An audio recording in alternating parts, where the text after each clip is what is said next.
Llenas mi espacio, llenas mi vida, me iluminaste como el sol.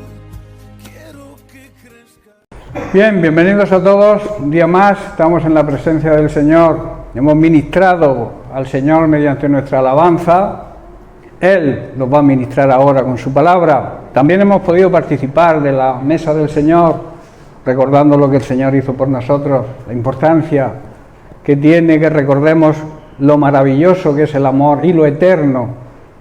Todo lo relacionado con Dios es eterno, o sea, no se acaba. El hombre se termina el amor, pero para Dios no, la esencia de Dios es el amor. Y por tanto, su amor, su misericordia, su bondad, la tendencia a hacer el bien hacia nosotros, no se acaba nunca. Porque vuelvo a repetir, todo lo que viene de Dios es eterno.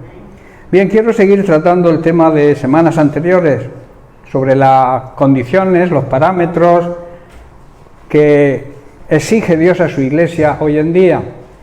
La iglesia contemporánea, la iglesia de estos días. El título todos lo sabéis ya, porque son muchas semanas que llevamos. La iglesia que Dios quiere que seamos en este tiempo. ¿Cómo debe vivir el pueblo santo, escogido de Dios y que ha sido transformado, apartado y dedicado a su servicio? La iglesia, la palabra iglesia viene de una palabra griega que es eklesié, que significa llamados afuera. Esto quiere decir que hemos sido llamados a salir del mundo, del sistema mundano en que vivíamos. Y por eso dice llamados afuera, tenemos que salir de toda contaminación externa. Teocráticamente, la iglesia es una congregación llamada y convocada a salir del cautiverio. La iglesia no puede estar sometida, esclavizada al sistema mundano, que hoy en día, o sea, podríamos llamar que cuando los israelitas estaban en Egipto, el Egipto nuestro, del cual Dios nos sacó de la esclavitud de ese Egipto, era el pecado.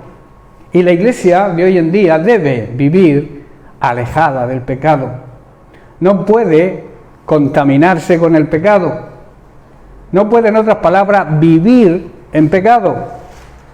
Podemos fallar, podemos tropezar, pero enseguida nos arrepentimos porque tenemos a Jesucristo como abogado. Pero no podemos vivir en pecado. Que la gente que nos rodea diga, estas personas están viviendo mal, están viviendo en desorden, están viviendo en pecado. La iglesia verdadera no se puede permitir que la gente diga eso de nosotros. Porque estamos vituperando el nombre de Cristo. Estamos tirando por tierra lo que Jesucristo hizo en la cruz por nosotros, el precio que pagó por su iglesia, por esos llamados afuera, por esos llamados a salir de toda contaminación y de todo pecado, a salir, en definitiva, de nuestro Egipto particular.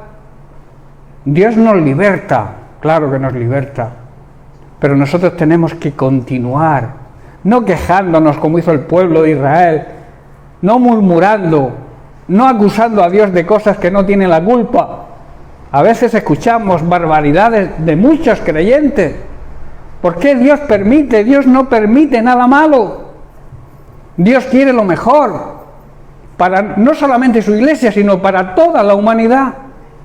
Pero nos ha dado el poder de decidir por nuestra vida, porque si no seríamos marionetas en sus manos y eso nadie lo aceptaría, ¿verdad?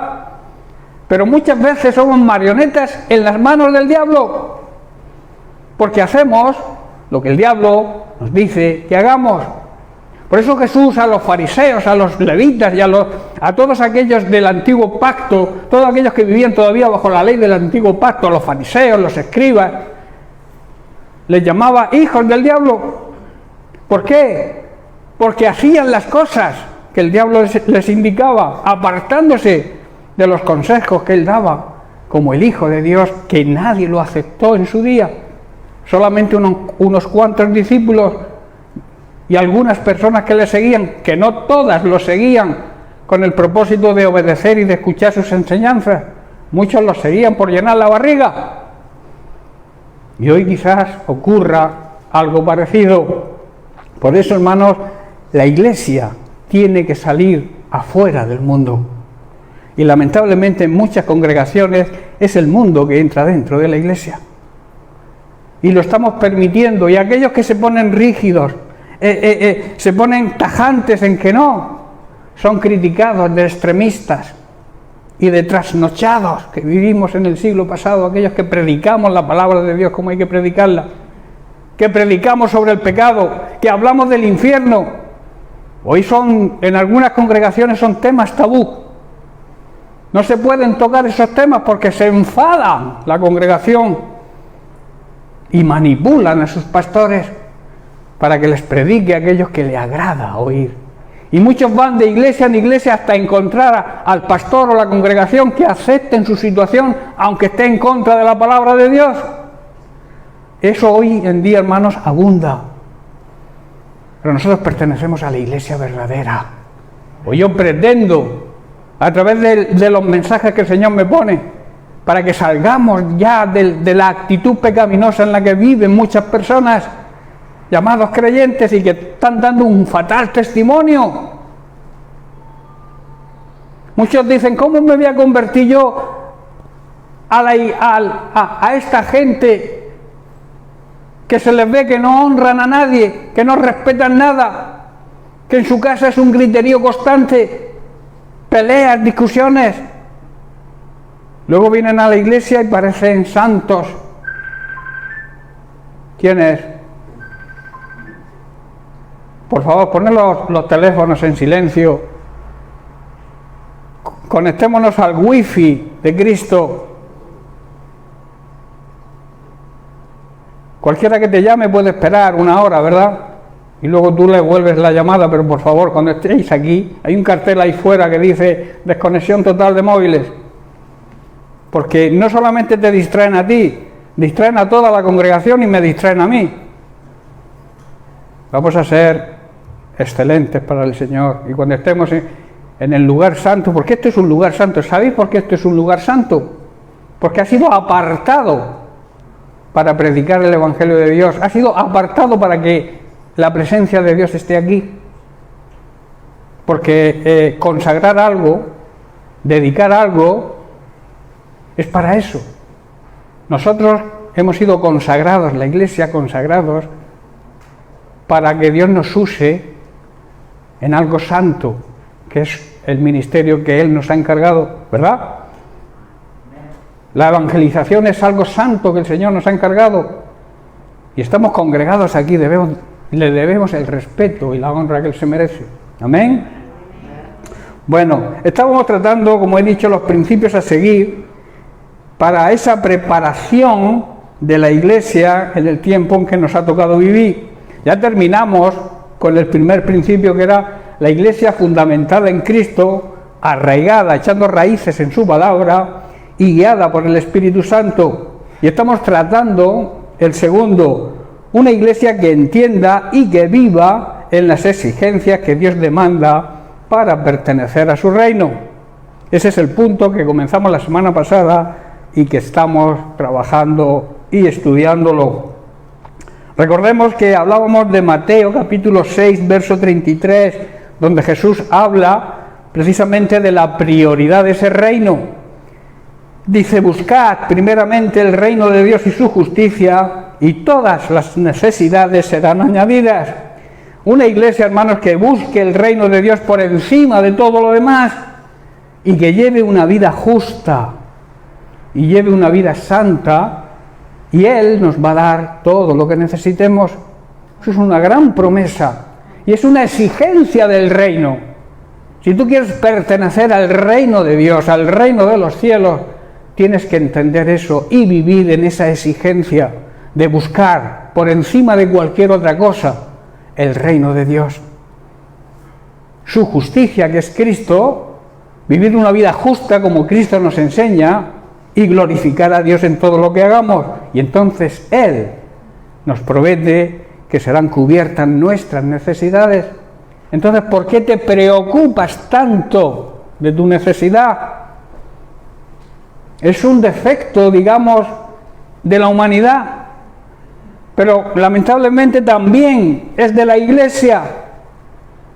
Debemos despreocuparnos, no dejar de ocuparnos, vamos a entender, debemos ocuparnos, claro que sí, tenemos necesidades y debemos ocuparnos, pero despreocuparnos, que el Señor nos cuida, saber que el Señor tiene cuidado de nosotros cuando nosotros andamos en su voluntad, y su voluntad es que pongamos el reino de Dios por encima de todo. No sé si me hago entender. Pocos amén oigo. El otro día mandé un pan de vida con el título amén, para que entendiéramos lo que significa amén. Amén significa que estoy de acuerdo. Si no estás de acuerdo, no digas amén. Pero si estás de acuerdo, debes gritar amén. Y solamente he oído 3 amén. ¿Es que no estoy de acuerdo con lo que estoy diciendo? O sea, que no estoy de acuerdo. Bueno, el carácter del reino, decíamos, traído por Jesús, no era un carácter político, ni terrenal, ni con armas, no era un reino físico, pero sí que se demostraba en obras que apuntaban a la restauración del ser humano. En la actualidad nosotros, su Iglesia, como discípulos, sabemos que debemos proclamar el señorío de Cristo en todo el mundo. Que el mundo vea que nuestro Cristo reina en nuestras casas, en nuestros hogares, que Cristo es el Rey de nuestra vida, quiere decir. Y cuando nuestra tarea termine aquí en este mundo, se manifestará la gloriosa y públicamente la gracia de Dios en su segunda venida. Esa gloriosa venida que tendrá lugar al final de los tiempos. Estamos en los últimos tiempos, como veremos, y estudiamos la semana pasada. Y cada día estamos más cerca de su venida, porque por eso cada día tenemos que estar más preparados para recibir esa gracia y esa manifestación gloriosa del Hijo de Dios cuando regrese a por nosotros, a por su verdadera Iglesia. Decíamos que aunque la cabeza de un reino es un rey, los evangelios especifican que Dios se presenta también o quiere presentarse como Padre, como Dios Padre. Así que el reino de Dios lo compone como una especie de gran familia en la que Dios es Rey, pero también es Padre. Y quiere que tratarnos de una manera familiar. Y poníamos el ejemplo de que Él hablaba el arameo con sus más íntimos, con sus discípulos, porque era el idioma familiar que se utilizaba para hablar entre familia. La palabra Abba significa papaíto y está en arameo. Para que entendamos que Dios, a pesar de ser Rey, debemos respetarlo como Rey. Debemos respetarlo como nuestro Creador, como nuestro Hacedor. Pero tenemos que tener también un trato, dentro del respeto, un trato íntimo, familiar con Él, porque Él es nuestro Padre Celestial. Amén. Pertenecer a ese reino, pertenecer a esa gran familia, decíamos que conllevaba requisitos y exigencias. Y empezamos a tratar el primer requisito, la primera exigencia, que es la oración.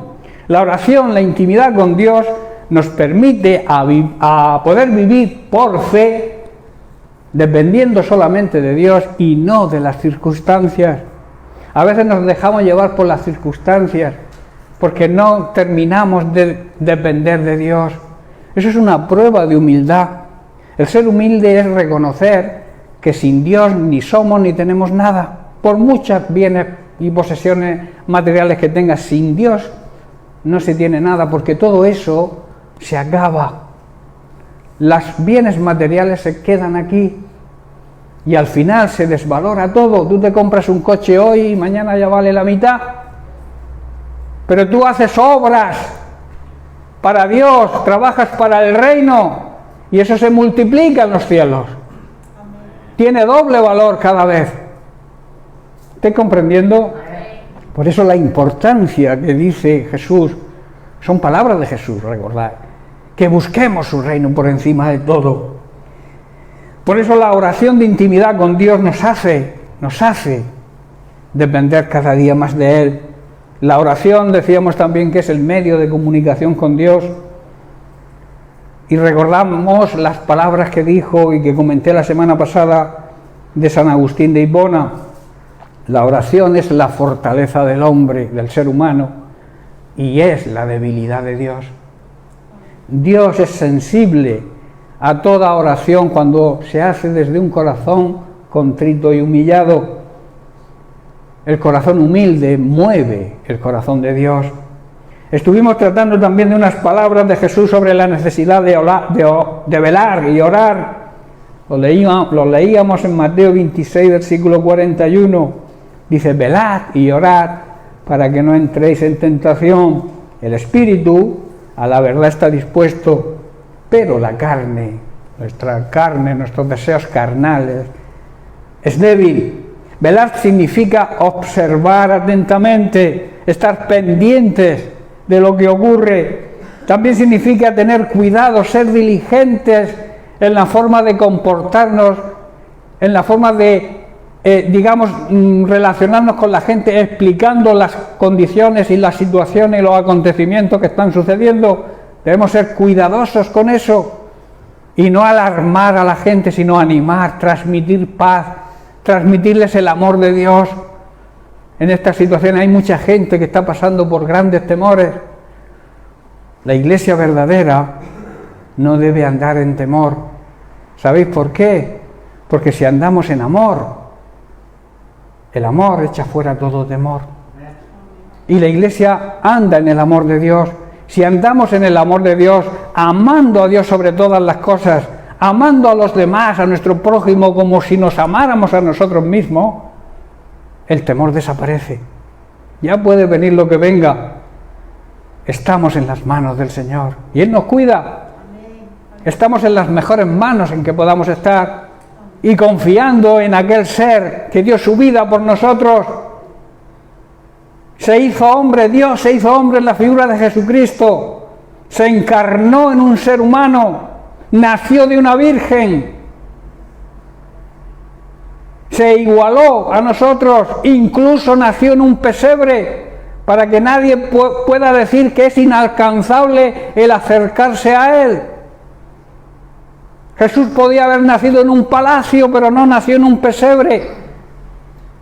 Su vida fue una vida humilde, para demostrar que todos tenemos acceso, sea cual sea nuestra condición, raza, condición social, tenemos acceso a Él.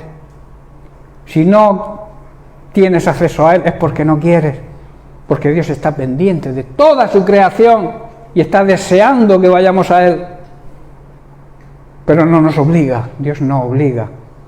Dios no te va a meter en el cielo, como se suele decir, a empujones. Tú decides durante tu vida terrenal, que es corta, por cierto, es una corta y leve tribulación pasajera tu vida y la mía aquí en esta tierra. Aquí decidimos dónde pasar la eternidad y nosotros los creyentes lo sabemos que es así. Por eso vivamos como merece nuestro Señor y Salvador Jesucristo. También dice orar. La oración, como he dicho, es la intimidad con Dios, buscar una relación de intimidad diaria con Él, hablar con Él como si hablaras con tu Padre terrenal, con el respeto que se merece un padre, pero con la familiaridad que nos dirigimos a nuestros padres terrenales, ¿verdad? Pues con Él debemos hacer igual. Por eso Jesús también decía que no usáramos, como vamos a ver, vanas repeticiones, pensando que por nuestra palabrería Dios nos va a escuchar antes. Bien, otra consideración, y entramos en nueva materia, otra consideración sobre la oración es que la oración es el mejor regalo. El mejor regalo que tú puedes hacer a alguien o te pueden hacer a ti es que ores o que oren por ti. Cuando alguien te dice, estoy orando por ti, llénate de gozo, porque estás recibiendo un gran regalo. La oración es un gran regalo. Y como el enemigo no sabe esto, quiere apartarnos de la oración. Y la iglesia de hoy en día, lamentablemente, ora poco. ¿O me equivoco? ¿Cuánto tiempo dedicamos al día a tener comunión? Pero una comunión excelente, de calidad. ¿Cuánto tiempo tenemos esa relación de calidad con el Señor diariamente? ¿Acudimos a la cita que tenemos con Él cada día? ¿O lo dejamos para el día siguiente, para mañana? Y como nunca es mañana, que siempre es hoy, pues nunca hacemos lo que Dios quiere que hacemos, faltamos a la cita con Él. Debemos plantearnos la oración. La oración también es un gran regalo que el Señor nos dejó, es ese maravilloso privilegio de poder hablar con nuestro Dios y Padre Celestial. Eso es un privilegio, hermanos, que cuando no lo utilizamos, estamos despreciando algo maravilloso.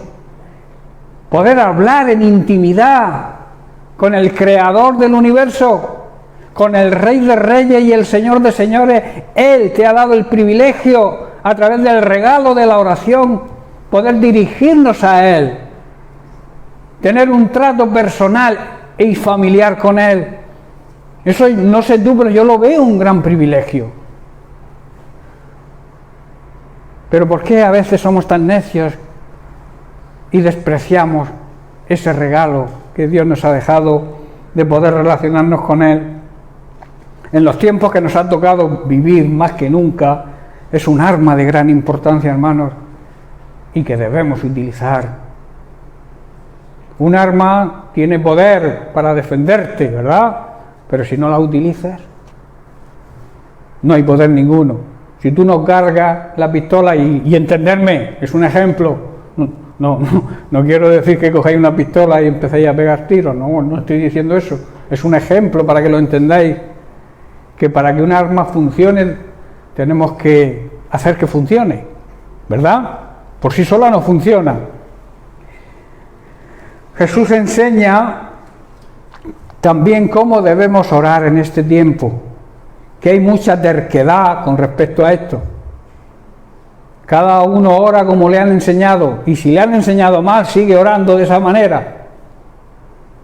Y tenemos que aprender lo que la palabra de Dios enseña y hacer las cosas como Dios las enseña, como Jesús en este caso nos dejó dicho, y lo dijo en el capítulo 14 de Juan, versículos 13 y 14. Dice el 13: y todo lo que pidiereis al Padre en mi nombre, lo haré, para que el Padre sea glorificado en el Hijo. Y en el 14 vuelve a decir: si algo pidiereis, ¿en quién? ¿En quién? En mi nombre, yo lo haré. Si hacemos la oración por pasiva, ¿qué ocurre cuando no le pedimos al Padre en el nombre de Jesucristo? ¿Qué ocurre? Que no lo hará. ¿Estáis comprendiendo, hermano? ¿Por qué somos a veces tan tercos? Haciendo, como digo, si no pedís en mi nombre, no lo haré. La oración debemos considerarla, hermanos, como Dios mismo la instituyó, y emplear las cosas y hacerlas de la forma que Jesús mismo nos enseñó, que no fue ningún discípulo quien dijo estas palabras, fue el propio Jesús. Todo lo que pidierais al Padre en mi nombre, yo lo haré. Dicho al revés, si no pedís en mi nombre, no lo haré. El Espíritu Santo hay que glorificarlo, hay que darle honra, hay que darle gloria. Al Padre hay que pedirle, sí, pero en el nombre de Jesucristo. Cuando tú ores tienes que decir: Padre, yo te pido en el nombre de tu Hijo Jesucristo por esto, por esto, por esto. Y te doy las gracias en ese nombre. ¿Me estoy haciendo entender? ¿Hay alguien que no lo entienda? Vuelvo a repetir, sabemos que el mejor regalo que recibimos de parte de Dios es la salvación, ¿no? Por medio de su Hijo Jesucristo. Pero hoy quiero hablaros de otro regalo precioso, que es el regalo, como he dicho, de la oración. Un arma poderosa que es de gran importancia en la vida cristiana. La oración es un diálogo, también hay que entenderlo. Muchas veces le decimos a Dios lo que necesitamos, le decimos 4 no sé qué por ahí, pero no le escuchamos, no le damos tiempo a que nos conteste. Y la oración es un diálogo, hablar y escuchar, que a veces nos cuesta escuchar.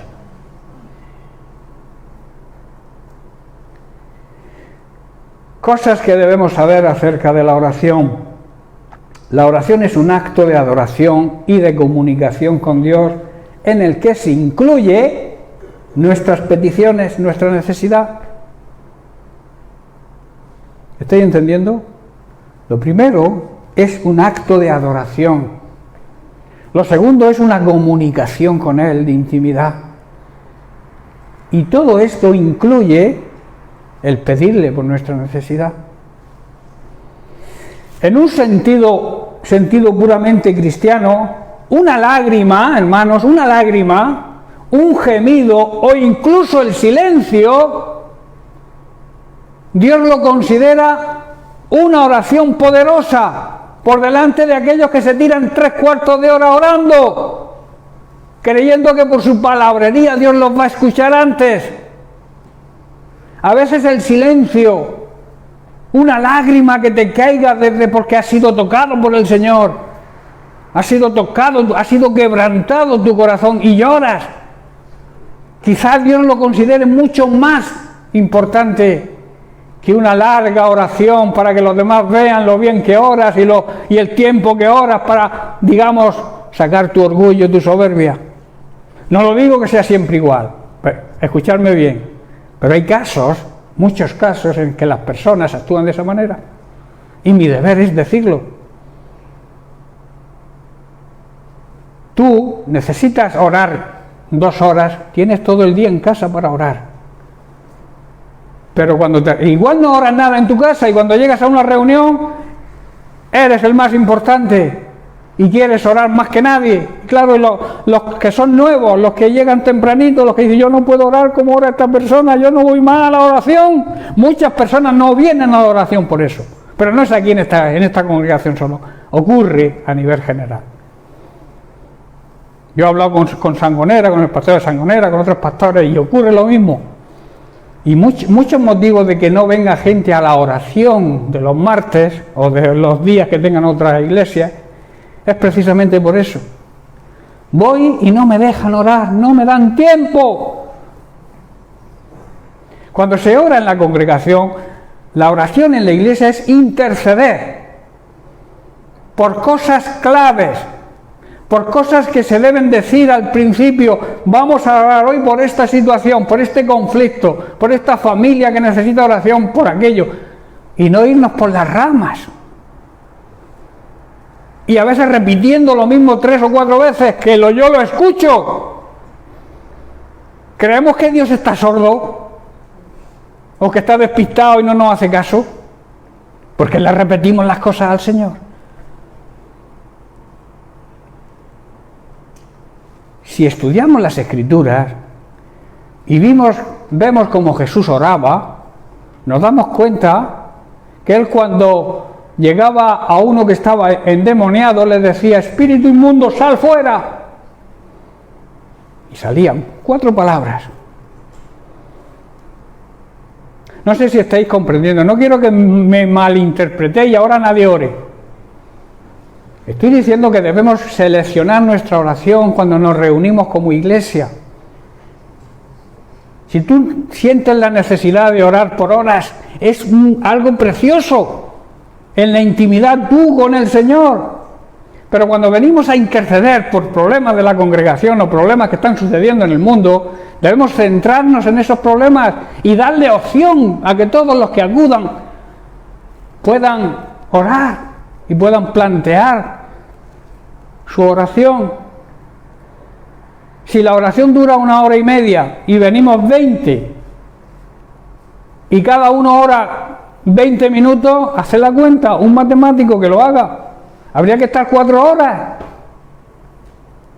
No sé si comprendéis, hermano. Uno ha comprendido. Mirad lo que dice Jesús. No uséis vanas que significa inútiles, repeticiones. Como he dicho, pensamos que Dios se despista y no nos oye. La palabra de Dios dice y enseña que su oído siempre está atento al clamor de sus hijos. Cuando tú oras, Dios está pendiente, está atento. No le repitas las cosas. Y añade, ni largas y elocuentes oraciones, pensando que por vuestra palabrería seréis antes escuchados. Son palabras de Jesús. No son mías. Yo las transmito, pero no son mías. Dios, hermanos, mira la actitud del corazón y no nuestra elocuencia. Dios escucha siempre un corazón humillado y contrito. La actitud soberbia y orgullosa al Señor no le agrada, la rechaza. Amén. Paso siguiente. La oración requiere, además, para que sea una oración efectiva, requiere algunas pautas. Por ejemplo, la oración tiene que ser de fe. O sea, creer que lo que vas a orar, Dios te va a contestar. Si no lo crees, no hay contestación. Primera actitud, fe. Creer. Si tú oras sin fe, ¿qué ocurre? Que no recibes. La segunda, tienes que vivir una vida limpia, transparente y santa para que Dios escuche tu oración. ¿Estáis conmigo? Tu vida debe glorificar a Dios en todo lo que hagas. Y la consecuencia es que Dios responde y está pendiente de ti. Y te da lo que necesitas. Quizás le pidas algo que no necesites o que no te venga bien y Dios no te lo da. Te va a dar lo que necesites. Lo que precises. ¿Estáis comprendiendo? También debe haber, cuando tú ores, tiene que haber un corazón perdonador. Si tú tienes algo contra alguien y no lo perdonas, no ores.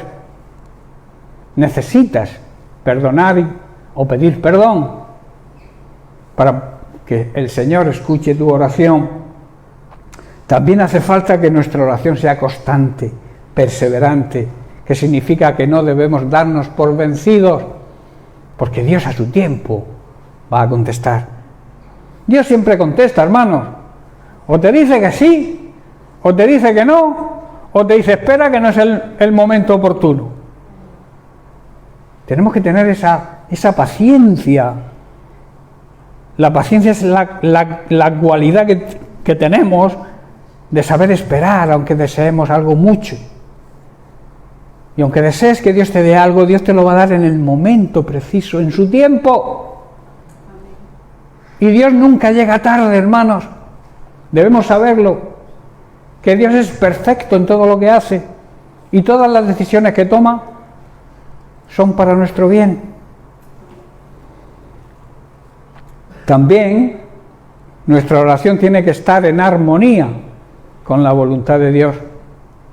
Pedir de acuerdo siempre a su voluntad. Por eso es necesario conocer la palabra de Dios, que ahí donde está su voluntad, en la Biblia. Si tú no conoces la palabra de Dios, nunca vas a saber cuál es la voluntad de Dios en lo que pidas. Pero si tú profundizas, estudias, meditas la palabra de Dios, siempre vas a pedir de acuerdo a la voluntad de Dios y Dios te va a escuchar.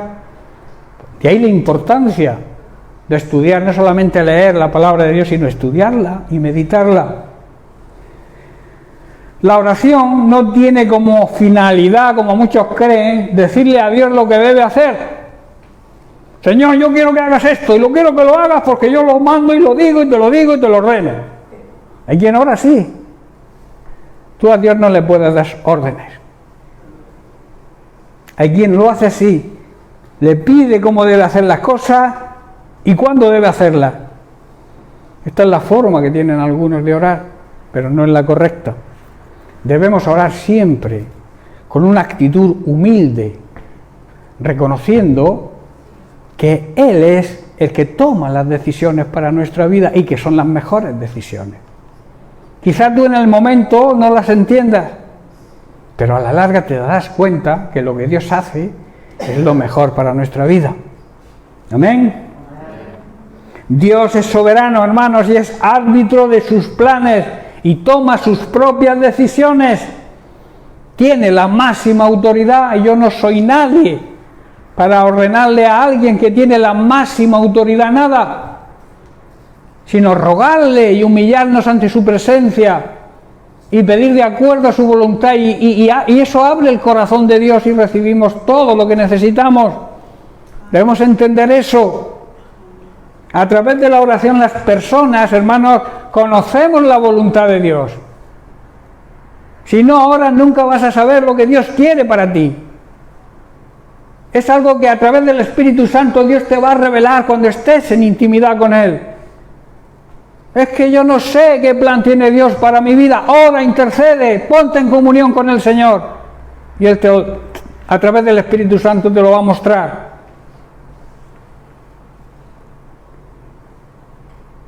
Pablo nos exhorta a la oración. Él dijo, orad sin cesar. En otras palabras, que vuestra actitud sea siempre estar en comunión con el Señor. Que cualquier paso que des, lo pongas en su voluntad, lo pongas en sus manos para que Él te aconseje de la forma correcta. Como ha dicho antes Diego, a veces tomamos las decisiones por nuestra cuenta, fracasamos y luego le pedimos a Dios cuenta. ¿Por qué, Señor? ¿Por qué he fracasado en esto? Y el Señor, con mucho amor, eso sí, te va a preguntar, ¿has contado conmigo para tomar esa decisión? ¿No lo has hecho? Pues asume tus propias consecuencias. Hermanos, la oración es el medio más recomendable para tener y permanecer en una relación estrecha y de calidad con el Señor. Como he dicho, es un gran privilegio que tenemos los hijos de Dios, el poder dirigirnos a nuestro Dios y Padre Celestial en oración, el poder acercarnos con toda confianza a su trono, donde poder recibir esa ayuda en el momento preciso, en el momento oportuno, que siempre será el mejor tiempo, el tiempo de Él. Recordar que Dios es el Dios de los tiempos y todo está en sus manos. Él nos cuida y nos orienta siempre para lo mejor. La oración, por tanto, es algo de gran prioridad en la vida cristiana y un arma poderosa. Todo lo que Dios concede a sus hijos lo concede a través de la oración, de ahí su gran importancia. Debido a esto, toda nuestra actitud hacia el Señor debe ser de un profundo agradecimiento, no de exigencia. Dios nos ha dado, como he dicho, ese gran privilegio de hablar con Él y por tanto debemos ser agradecidos porque nos haya concedido ese privilegio. Ese amor también demostrado por el Señor nos obliga a ser agradecidos con Él y darle las gracias cada minuto de nuestra vida. Bien, ante la situación en la que estamos atravesando, nos encontramos en grandes problemas sociales, de guerras, de pandemias, de muchas cosas que ni hace unos años nos podíamos imaginar que podrían ocurrir, pero están ocurriendo. Dios está haciendo un llamado a su iglesia en estos momentos a la oración. Dios te llama a la oración, hermanos. Quizá Dios permita que ocurran todas estas cosas que están ocurriendo para que la iglesia despierte. La semana pasada escuchábamos que cuando Jesús llamó a sus discípulos a orar con Él, se durmieron. El problema de hoy en día de la iglesia es que anda dormida. Y no estoy hablando de sueño físico, sino sueño espiritual. Estamos en un plan, voy a incluirme yo, todos tenemos algo que cambiar en nuestra vida. Necesitamos despertar del sueño, del letargo en que estamos. Y quizá, como he dicho, Dios permita que ocurran todos estos acontecimientos para que la iglesia despierte y nos hace un llamado a la oración. como Jesús les hizo un llamado a sus discípulos ante lo que se le avecinaba, el mal trago que tenía que pasar. Necesita hoy en día que la Iglesia actúe de la misma manera, que no se duerma y que interceda por las situaciones que estamos atravesando. La oración, hermanos, puede cambiar los planes de Dios. La oración y el clamor verdadero puede cambiar los planes de Dios. ¿Sabíais eso? Aunque lo traté por encima la semana pasada, hoy quiero profundizar, quiero transmitir en profundidad un ejemplo que encontramos en Segunda de Reyes, capítulo 20, a partir del 1, que es la historia de un rey de Judá, el número 13, que se llamaba Ezequías.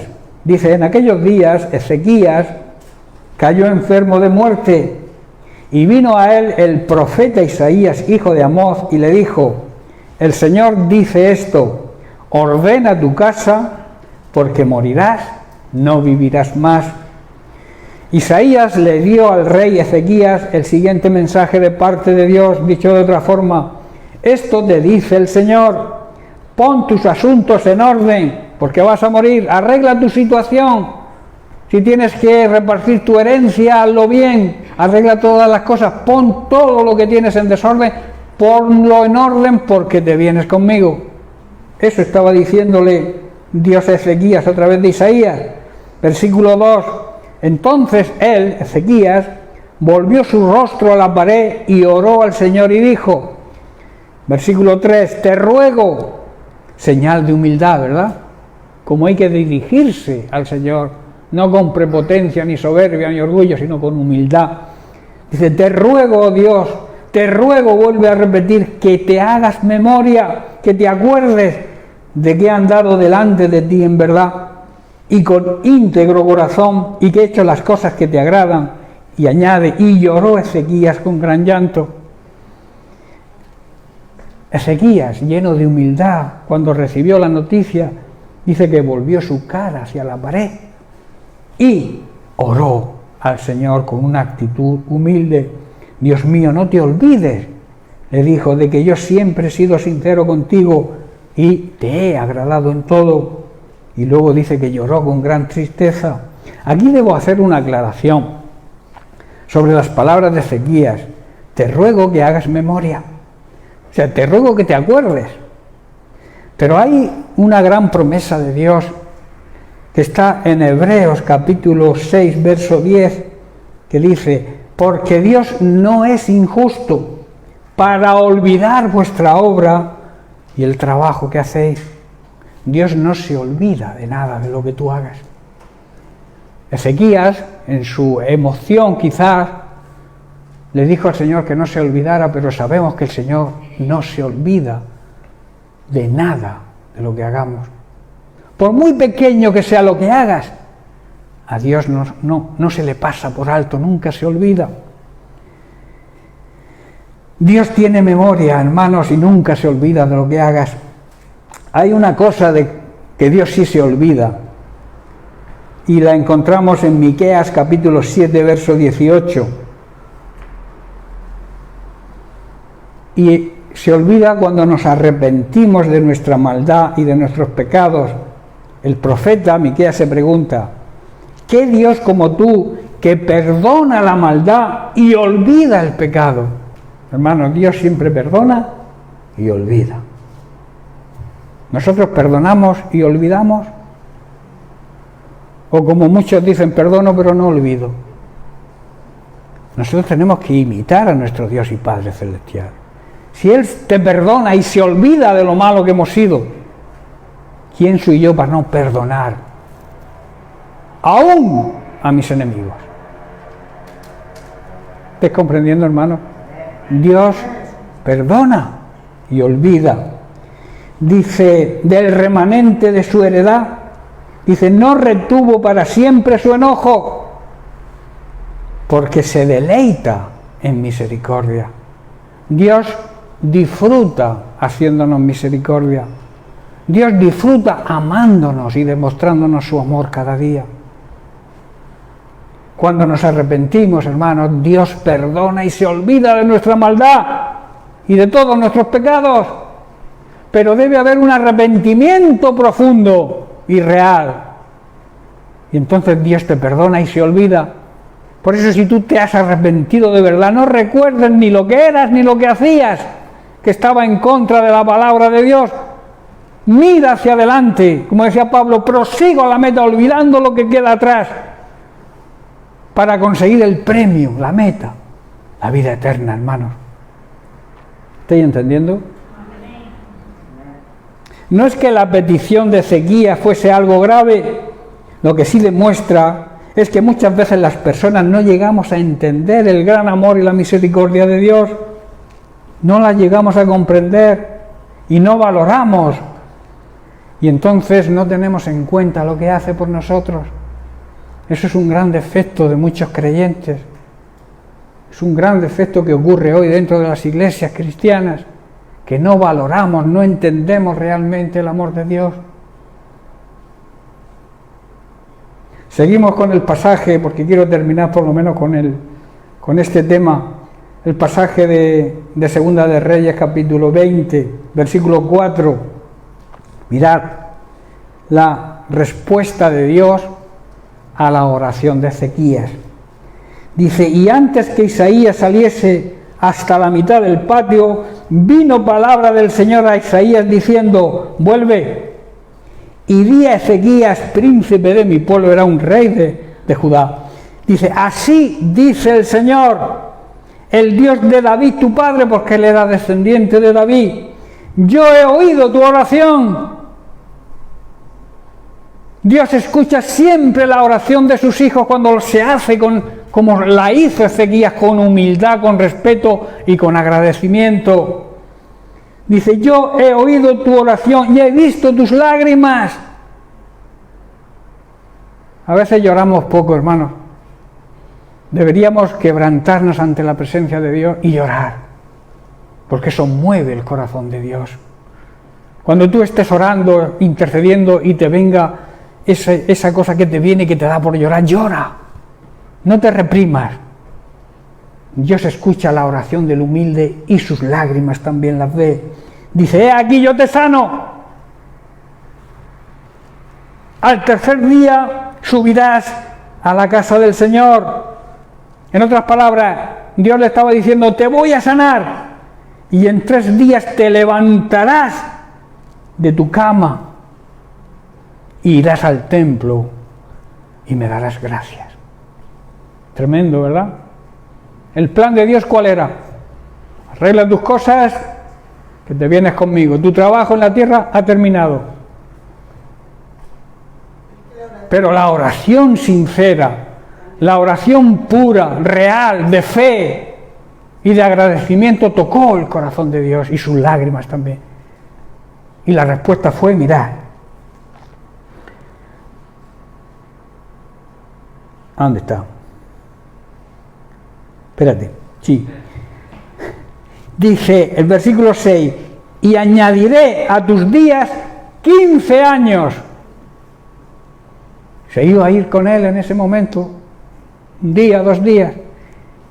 Y su oración tocó el corazón hasta tal punto que Dios decidió, cambió su plan y le añadió 15 años. Y además dice: te libraré a ti y a esta ciudad de la mano del rey de Asiria, que era Senaquerín, y ampararé esta ciudad por amor a mí mismo y por amor a Dios mi siervo, a David mi siervo, del cual Ezequías era descendiente. Hermanos, nuestro Dios es el mismo de Ezequías, ¿o no? Es el mismo.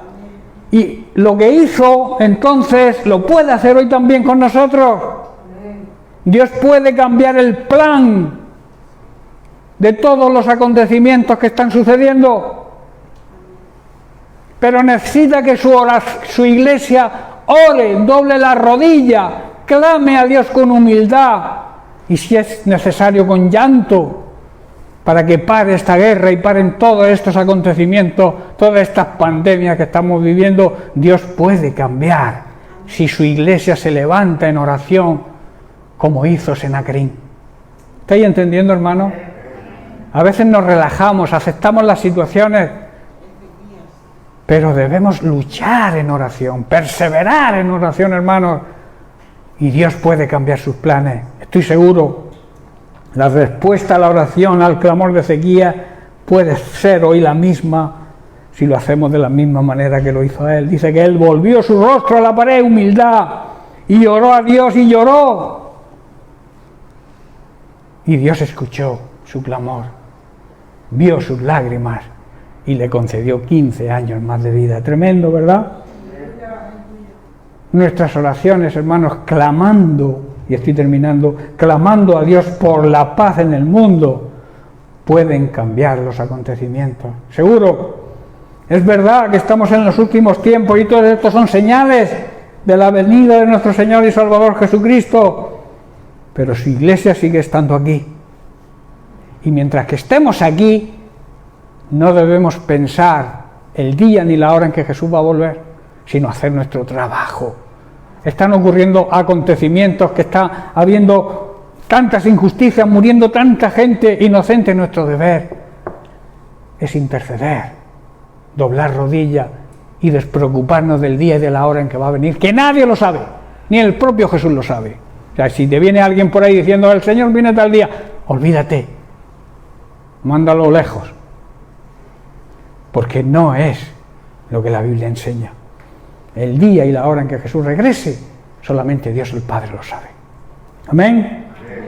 Y Dios hoy te dice a ti, iglesia, presta atención en lo que Dios te dice: aún estáis aquí y estaréis hasta que yo lo diga.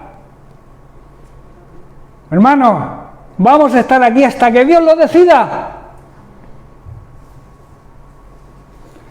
Estaréis aquí hasta que se cumplan las promesas que yo le he hecho a mi iglesia. ¿Vosotros pensáis que Dios promete algo que no vaya a cumplir? Si Dios promete algo a su iglesia, se va a cumplir. Dios no hace, como vuelvo a repetir, no hace ninguna promesa que no vaya a cumplir. El enemigo quiere traer confusión sobre esto, y a lo largo de la historia lo ha hecho, pero él no puede ni tiene autoridad para cambiar los tiempos. La autoridad solamente la tiene Dios. El poder de cambiar los tiempos, de cambiar las circunstancias, de que los acontecimientos cambien, lo tiene Dios, pero el enemigo nos quiere engañar mediante sus mentiras y artimañas.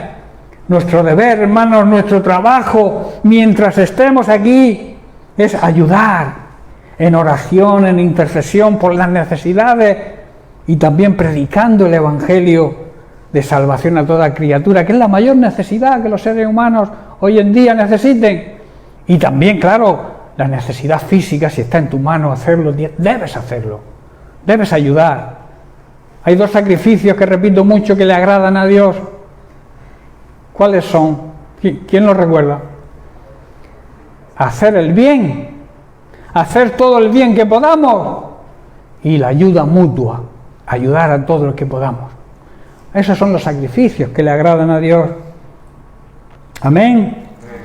Bien, pues lo vamos a dejar aquí y seguiremos la semana que viene con el mismo tema, porque es un tema, creo que interesante. Yo siempre digo que la oración es la respiración de la iglesia. La iglesia que no ora se muere, es una iglesia muerta. Lo mismo que una persona cuando deja de respirar muere.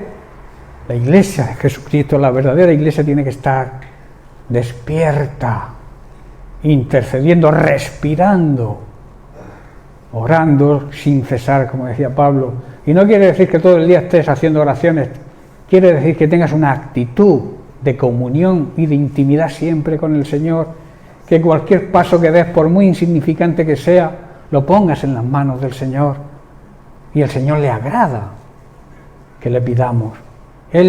¿Sabéis? Muchas veces las personas se preguntan, si el Señor sabe mi necesidad, que esto lo trataremos otro día, si el Señor sabe mi necesidad, ¿por qué debo pedirle nada?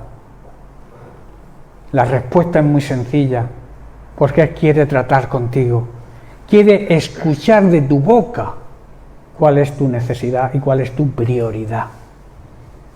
¿Entendéis? Porque a veces pedimos cosas que no debemos pedir, Y el Señor quiere oírlas para saber cuál es, para que tú sepas más, porque Él lo sabe, para que tú sepas realmente que lo que pides no está de acuerdo a su voluntad, o sí está de acuerdo a su voluntad. Por eso necesita que le pidamos, porque quiere tener relación, comunión, conversar con nosotros. Amén. Bien, pues lo dejamos aquí y seguiremos la semana que viene. Que Dios les bendiga.